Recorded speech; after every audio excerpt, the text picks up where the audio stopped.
Question à vous poser. Oui. Est-ce que vous pensez que c'est encore possible d'avoir un débat intellectuel au Canada? Bien, j'espère bien. La dernière élection générale, on n'a pas eu de débat lors du débat des chefs. C'était des chefs qui pensaient la même chose, qui ont peur de débattre des vraies idées. À la prochaine campagne électorale, comme vous le savez, le PPC a eu 5 du vote. Et ça fait en sorte qu'on va être capable, je vais être capable de participer au débat des chefs.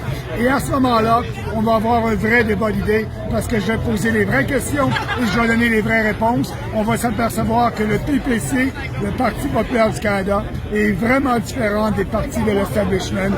Et nous, on a une vision pour le pays basée sur des principes clairs et précis. Fait que pour répondre à votre question, oui, lors de la prochaine élection, on va continuer à le faire, ce débat d'idées-là, et on va avoir accès à plus de gens parce qu'on va être capable avec les médias traditionnels qui vont être obligés de nous couvrir, on va avoir accès à plus de gens et ça va nous permettre d'augmenter notre visibilité et j'espère bien notre popularité. Puis est-ce que vous pensez que pourquoi les médias aujourd'hui disent plus vraiment on dirait les faits, il y a toujours un certain narratif, on dirait, je sais pas si c'est quoi votre opinion là-dessus? Qu'est-ce qui s'est passé avec nos médias depuis 2 ans là? Les médias traditionnels actuellement, j'ai perdu confiance aux médias traditionnels et ils ont été le bras de propagande des gouvernements.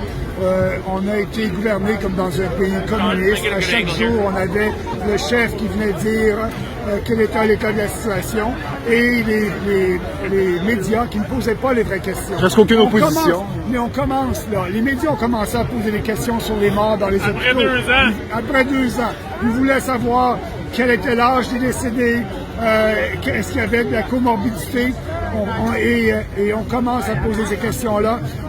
On a commencé à poser les vraies questions en ce qui concerne les gens qui sont décédés avec COVID ou de la COVID.